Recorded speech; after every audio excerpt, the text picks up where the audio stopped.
Namaste all, Namaskaram all. Respected Heartfulness Guide Sri Kamlesh Patel ji, fondly called by everyone as Daaji. Sri Martin Reiser, Senior Vice President, South Asian Region, World Bank, and all the young and vibrant.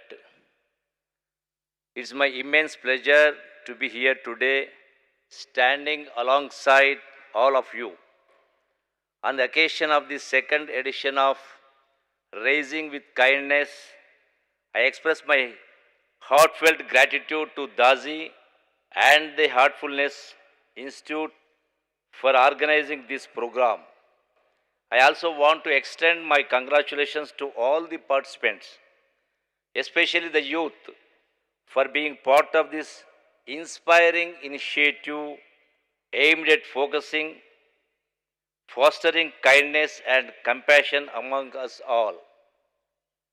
I congratulate Daaji and his entire team for their unwavering commitment to nurturing values of kindness and compassion among our youth.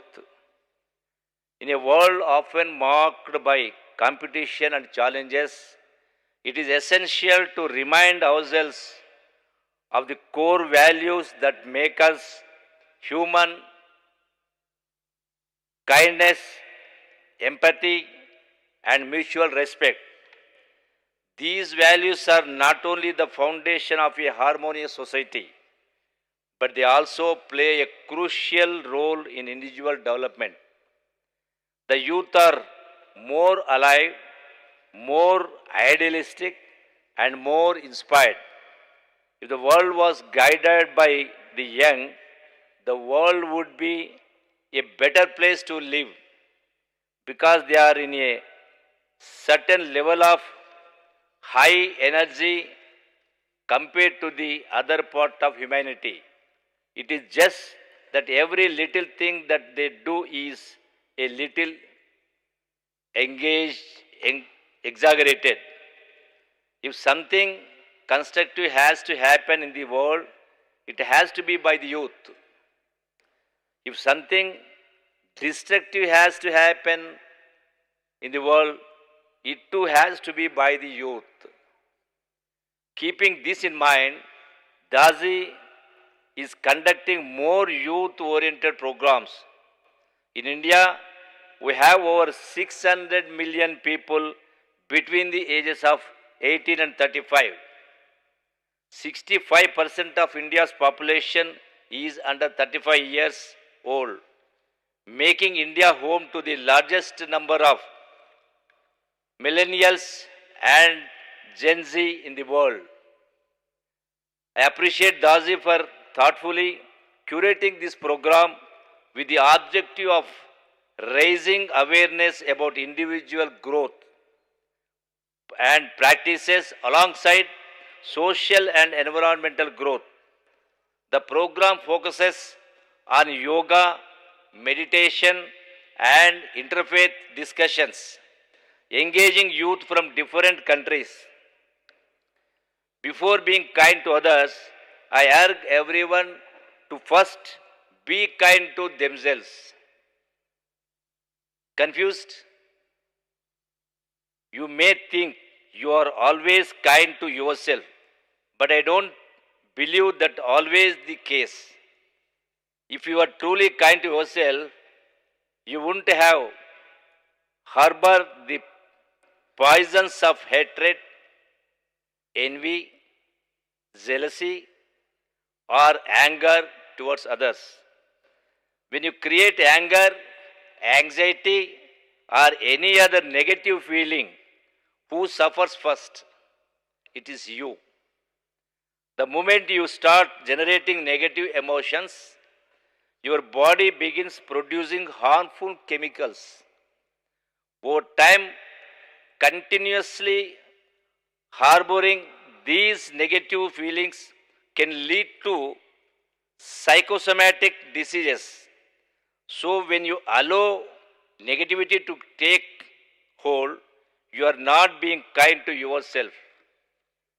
Practicing kindness, whether toward others or ourselves, brings about positive mental and physical changes. It helps lower stress levels and increases the production of feel good hormones like dopamine, oxytocin, and serotonin. Kindness not only boosts the immune system but also reduces blood pressure, stress, and anxiety, contributing to overall well being. Being kind to yourself is just a nice idea, it's an essential form of self care and the foundation for showing sustained kindness to others. Think of those aircraft safety briefings that emphasize putting on your own oxygen mask before helping others. Kindness to yourself works in the same way. You can only truly care for others when you have taken care of yourself first. The great thing is that it's not difficult to be kind. As the Dalai Lama said, be kind whenever possible. It is always possible. So from now on, start by being kind to yourself and letting go of negative emotions. How can you achieve this? This is where Daaji and Heartfulness come in, guiding you on the journey of self-kindness.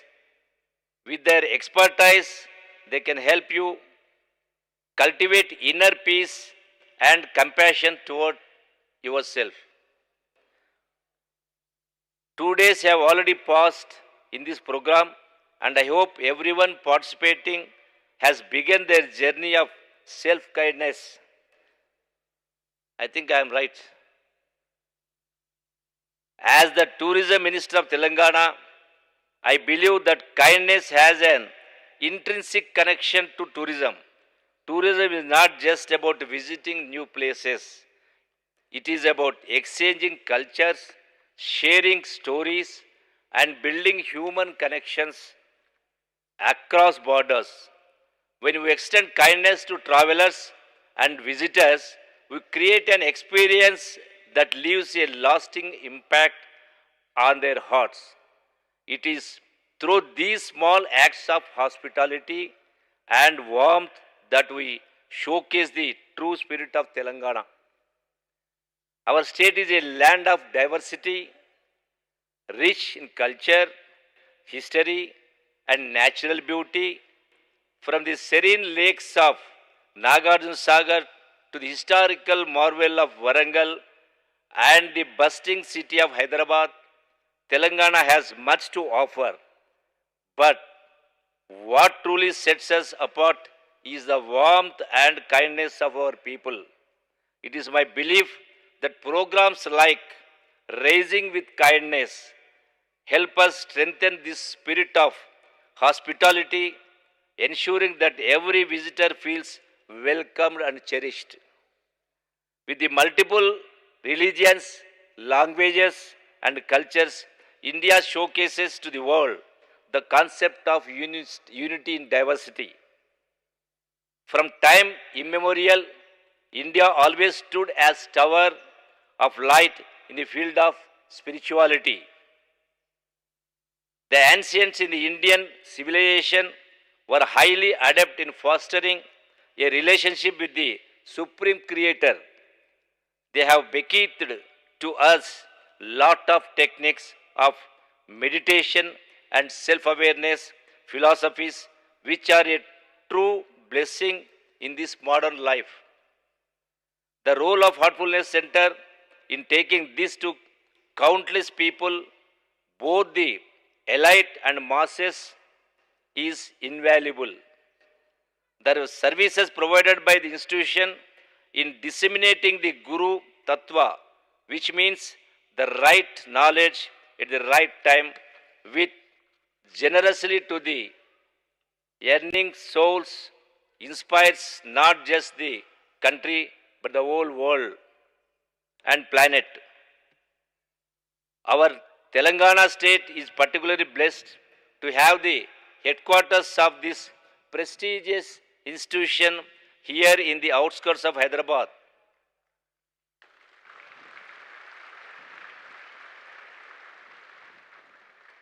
It is a matter of pride that the center is also the world's largest meditation center. Apart from engaging in spiritual activities, heartfulness importance also lies in their environmental initiatives.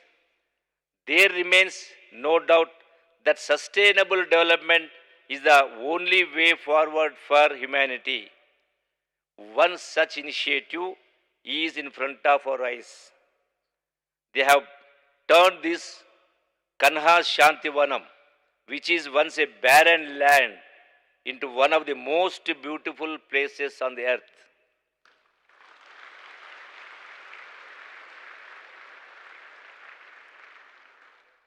Kanha is the epicenter of the heartfulness movements, also the pride of Telangana.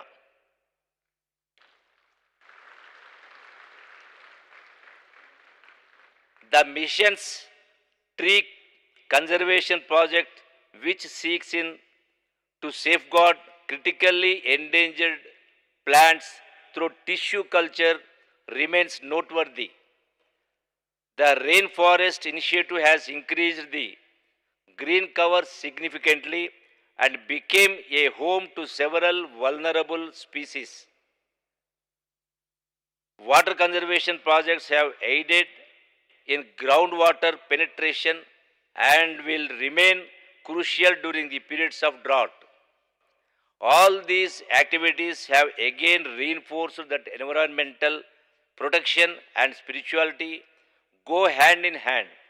Spiritual upliftment is rooted in growth, love, and optimism, and is there any better way to show love than to help Mother Nature in replenishing her resources? To the young men and women here today, I urge you to embrace the techniques, teachings of this program. Kindness is not a sign of weakness, but a symbol of strength and courage. It is through acts of kindness that you will be able to uplift others, build bridges of understanding, and create positive changes in the world.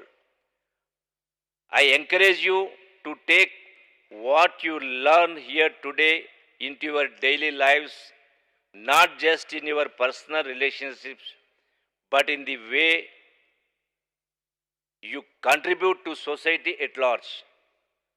The Heartfulness Institute, under the guidance of Daaji, is doing extraordinary work in promoting mental well-being and spiritual growth. As policy makers, we recognize the importance of initiatives like these in shaping a resilient and compassionate society. In closing, I would like to thank the Heartfulness Institute once again for this wonderful opportunity to be part of such an inspiring event. Let us all work together to spread kindness.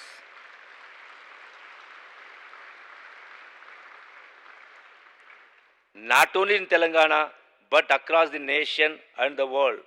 Through kindness, we build stronger communities, and through heartfulness, we nurture the soul. I am very confident that this Kanha Shanti Vanam will transform many lives in years to come and will become the global spiritual hub.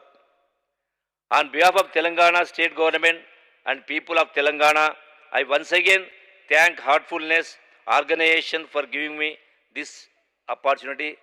Andariki namaskaram. Thank you. Thank you, one and all.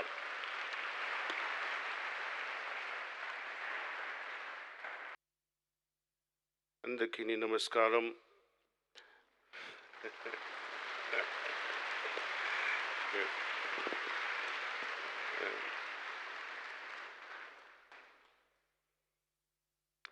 Honorable Minister Garu, thank you.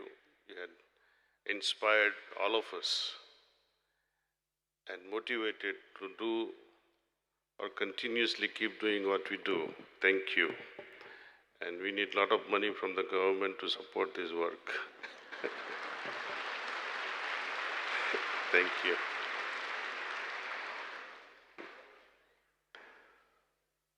Dear sisters and brothers, it has been such wonderful 3 days we spent together here. Towards the end, Minister Garu mentioned about nourishing the soul, which is often forgotten. We all are too familiar with nourishing our physical body. We take balanced diet, we go to gym, we practice exercises, take lots of vitamins and lots of protein shakes. No? Also, we learn from our elders, professors, from each other, and from Google Mata also we learn a lot. That nourishes our mind. So we are too familiar with physical nourishment and mental nourishment. At emotional level, we have our loved ones to play with, and we nourish our emotional body. But what about our soul, our spiritual body? How can we nourish? And that's where meditation comes into picture. And it's not just meditation. But many people close their eyes, focus on their breath.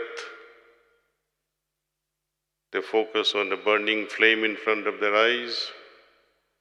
Or they focus on a flame within their heart or in the mind.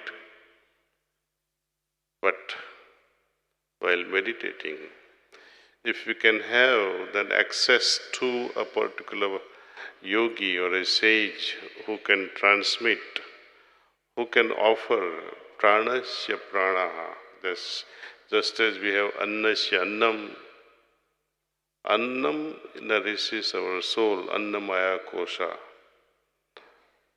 Manasya manam, one that nourishes our manam, our mind, our consciousness. Pranasya prana, it is the prana that descends from the source. Only that can nourish. And for that, we close our eyes and respectfully, with prayerful heart, we invoke that presence.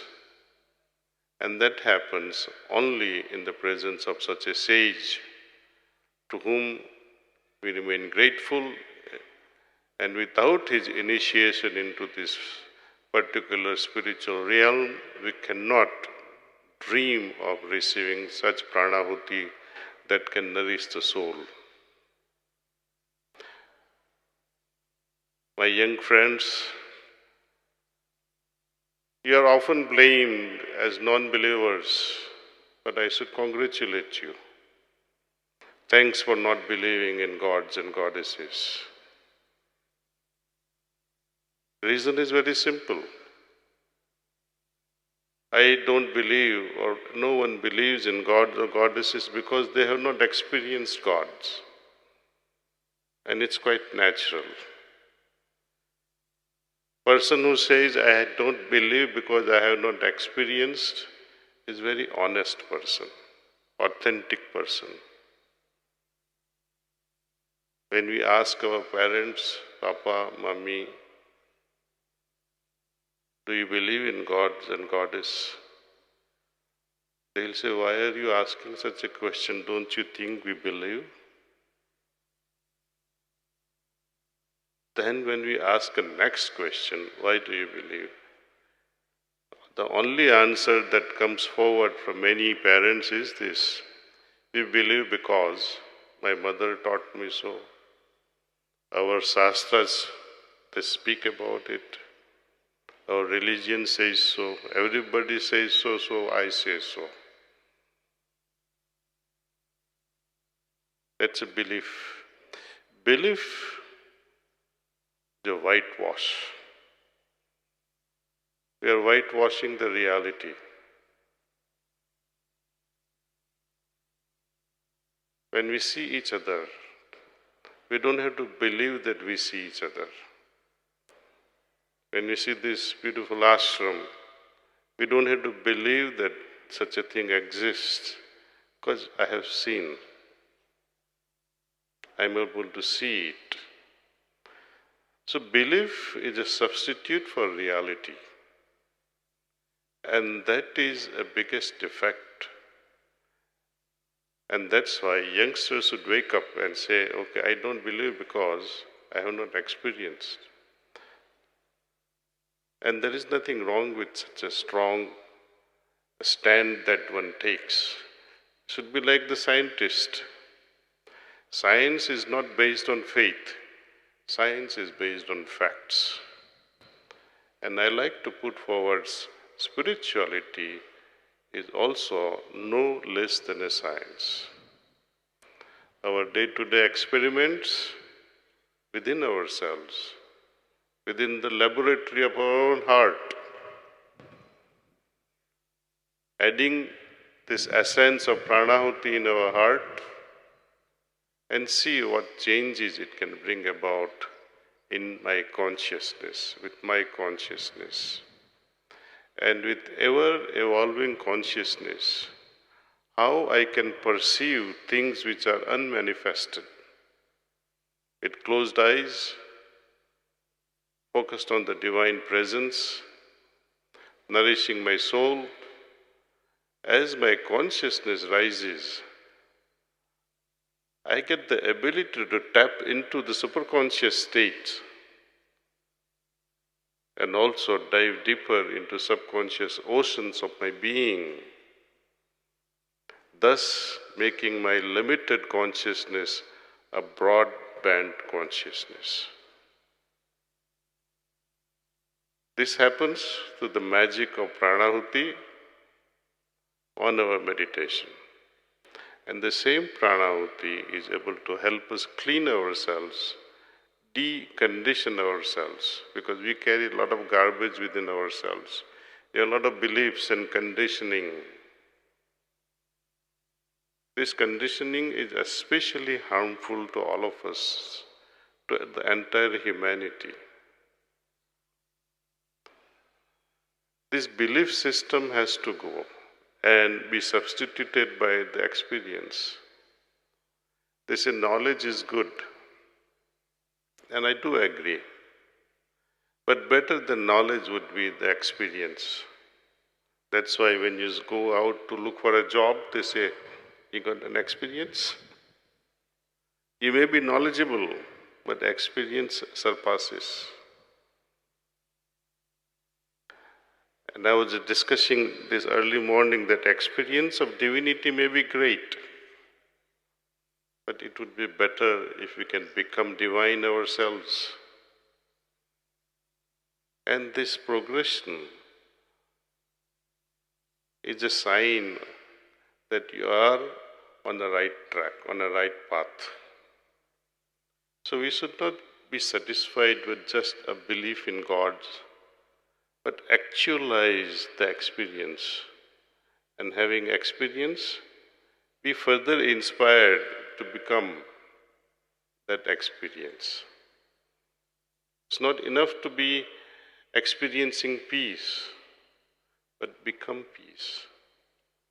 Not enough to experience love, compassion, kindness, but to become love, to become compassionate, become loving. Love, compassion, kindness will no longer remain verb, but we become all those qualities that we have been talking about over the last few days. At the root of it all, it is meditation, and meditation alone that can make it happen. yogaha karmashu kausalam. When my mind and heart, when my smaller self and the higher self, when our consciousness of each other, they are dissolving the boundaries, it's a state of yoga. And whoever performs the actions, thoughts, indulges in emotions, in such a state will always excel.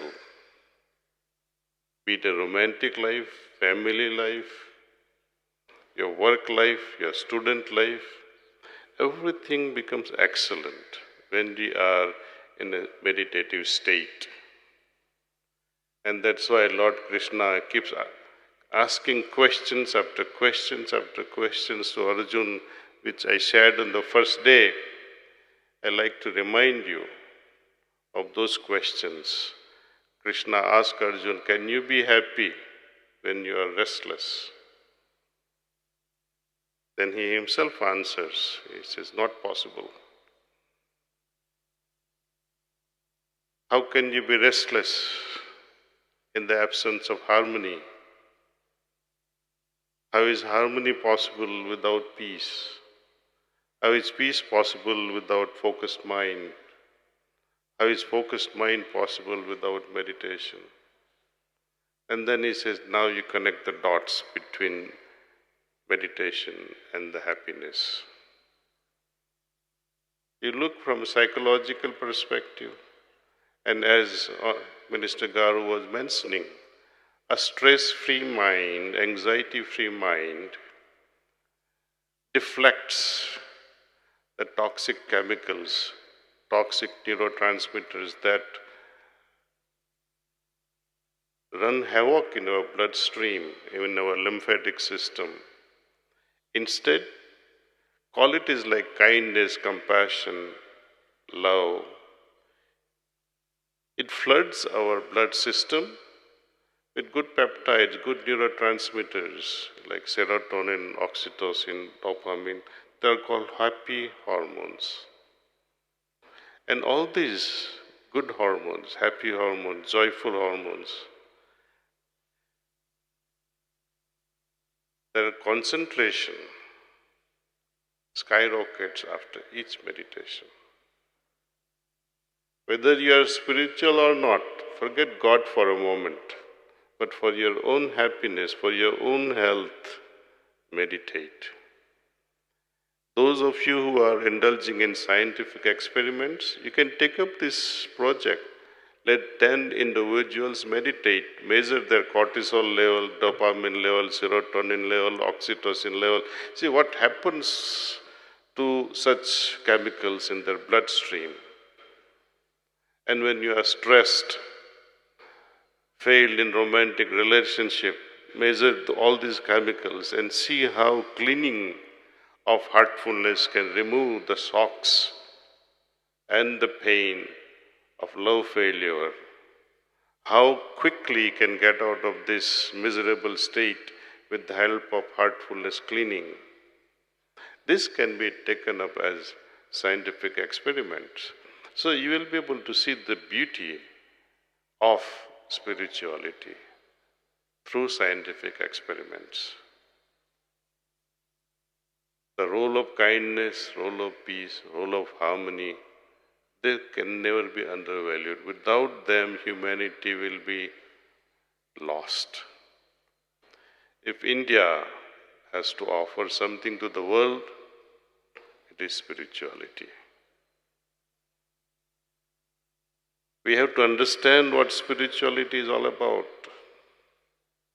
Having understood the spirituality, we have to become spiritual ourselves. It's not enough to remain religious, because religions have always divided humanity. That I am a Hindu, that I am a Muslim, that I am a Christian, that I am a Buddhist or a Jew or I am non-believer. They have divided humanity, and as we see the consequences of religions today, fanaticism, terrorism, division, wars, and as the statistics show, the more human killed on the name of God than any other reason. Should we continue to be the same humanity going forward, who is trapped in so-called jails of religion?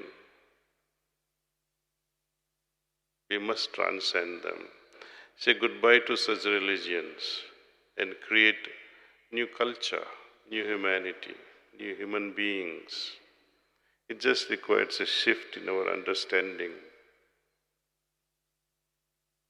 We are not denying the ancient cultures. We are not denying religion, but we are trying to understand religion with the microscopic eyes, critical eyes. Because not everything written in Sanskrit is holy. You can write F words also in Sanskrit. You can nicely and lavishly curse someone in Sanskrit and you will say, wow, what a mantra. So don't be deceived by languages. In essence, I wish you all meditate mornings and evenings twice a day. Offer a heartfelt prayer at bedtime. Analyze your actions of the day just before going to bed. See where you have gone wrong. And see how you can enable yourself in such a way that you don't go on repeating those wrong things. Promise yourself, henceforth, no more of those wrong things. And if you have done something great, good, but dissect that also and see how you can do better. All this requires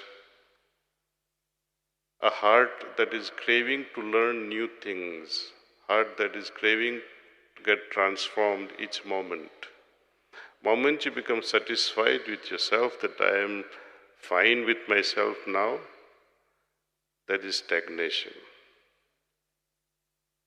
We must continue to grow, keep growing, becoming perfect in everything that we do.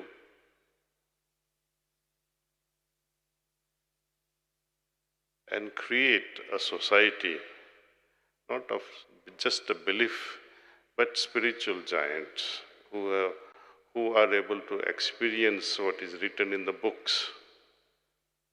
When we say God is all compassion, when we say God is omnipresent, omniscient, omnipotent, this is knowledge. How do I experience His omnipotency, omnipresence, and omniscience? That is spirituality. And we keep on moving. We don't deny religion, we transcend religion. We enter spirituality and we transcend spirituality also, meaning going beyond the experience. We can reassemble some other time as well, and we can have one more session of rising in kindness. Hopefully next year we'll involve our Minister Garu, and with their help, he briefly mentioned in the passing that Telangana has been blessed with beautiful spots. And I had recently visited one such spot, that is Buddha Vanam, but that is, what was that dam? Nagarjun Sagar. It is the largest in India. People think it is Narmada. Even I was thinking that it was Narmada dam, but it is actually Nagarjun Sagar. Such a beautiful, beautiful, beautiful place. And our next Rising in Kindness or something similar program, of course, we can have it at Nagarjun Sagar, but be prepared. Please be prepared to sleep in the tents in the open. You can all sleep on the lakeside, gazing at the sky and counting the stars, because it's really star-lit nights you will see. And we'll work out the dates and times. And as I request, hopefully the Telangana government will sponsor it. Thank you. Thank you.